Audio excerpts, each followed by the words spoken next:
Hello everyone, welcome to Poetic Pilot Academy. I am Captain Mohit Tewatia and I am here to answer all your queries regarding aviation. We have talked about the eligibility criteria in our first video. Second video we spoke about the medical requirements. Third video we spoke about computer number.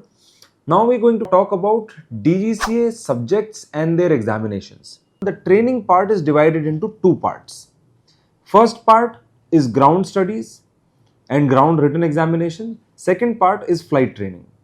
We will talk about flight training in a separate video. Let's just talk about the ground part and the written examinations. So if we talk about the ground part is divided into 6 subjects. So the first subject that we are going to talk about is aviation meteorology. Aviation meteorology is about weather, in which you study about different types of clouds, what type of clouds you should avoid, thunderstorms, the monsoon period that hits India, what time does it come, basically how will weather affect you as a pilot. So it's a 50 question exam and you need to score 70% marks in this exam to clear the exam. Second subject that we are going to talk about is air regulations.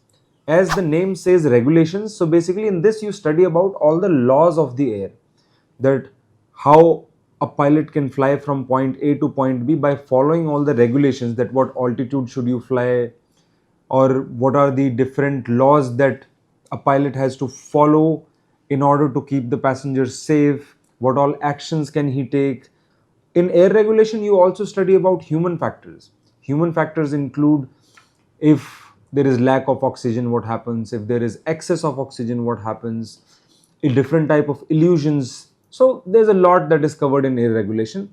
Similarly, air regulation exam will also have 50 questions, out of which you need to correct 35, which makes it again 70% passing mark. The third subject that we have is air navigation. Air navigation is divided into 3 parts. However, the exam is same only. The parts are general navigation, instrument navigation, and radio navigation. In general navigation, you study all about numericals, how to calculate your speeds, that from point A to point B, how much time is it going to take, how do you plot, how to calculate times of different countries. All that is a part of general navigation. Then we have instrument navigation. Instrument navigation, you will learn about the instruments that we use to fly an airplane, how to check your airspeed, how to check your attitude, how to check your engine instrumentations. All that is covered in the instrument part. The third part is radio navigation, in which you study about radio beams, radio stations, basically navigating from one point to another, what radio signals do you follow, and weather radar. So all that comes under radio navigation. All these 3 combined, they form air navigation, for which the exam consists of 100 questions and you need 70% passing mark again in this exam. The fourth exam that we have is technical general.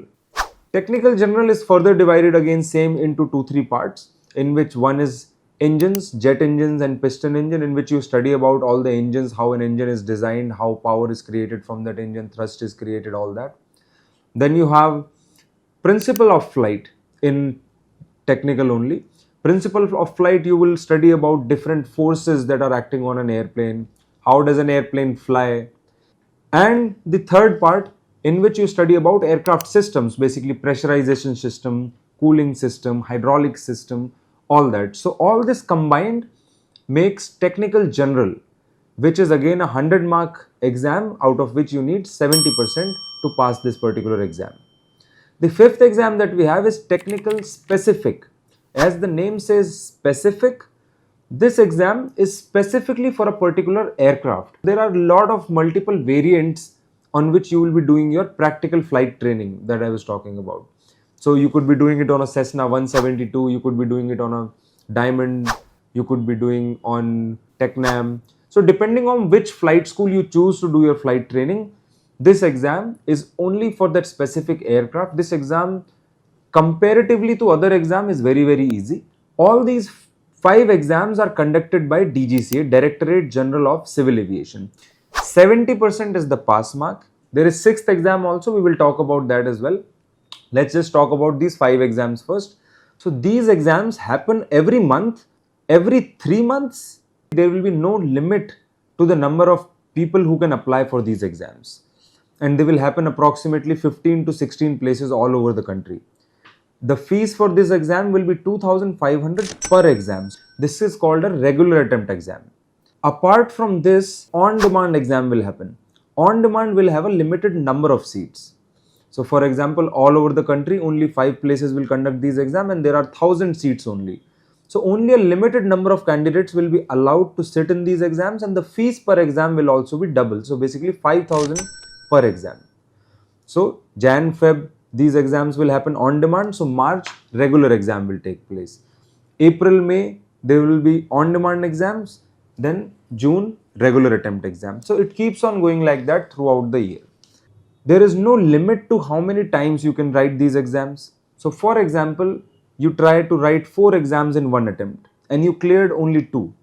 So the next time you have to write only 2 exams. You can choose to write 1 exam only in 1 month. That first month you wrote just meteorology. Second month you're writing just regulation. However, if you fail an exam, then there is a 42-day cooling period. Let's say in January I wrote the exam. I wrote meteorology and air regulation. I cleared Met and I failed regulation exam. I will not be able to write this air regulation exam in February. Then I can only write it in March. And all the DGCA exams are multiple choice questions. There is one exam, RTR exam, the 6th exam, radio telephony. It is about the interaction between you and air traffic controller. This exam as of now is conducted by the WPC department. Basically, communication department is separate from DGCA. This RTR exam happens every 2 months, but it happens only in one city at a time. Once you clear all these 6 exams, you are ready to do your flight training. You can do your flight training and written examinations simultaneously. But more than 95%, or I should say 98 to 99% students, what they do is they clear the written examinations first, then do the flight training. Reason behind that is, first of all, one thing at a time, that you should focus on one thing. You clear the written exam. These written exams are valid for 5 years. So you are free for next 5 years. Within that 5 years, you can complete your flight training easily and get a license.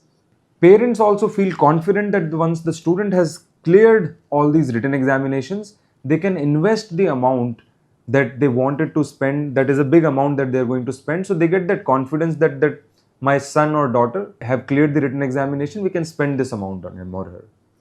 So these are all the exams that you need to clear. Some of these exams you can skip. If you're doing flight training in India, you have to clear all these exams. But if you're doing flight training from other countries, there are some of these exams that we discussed. Out of these 6 exams, some exams you don't have to do in India. I have talked about that in a different video, in the flight training video part. So you can check out that video. Till then, bye-bye. If you have any questions or doubts about this video, you can tell me in the comment section and I would try my best to help you out. Best of luck. Bye-bye. And obviously, do subscribe the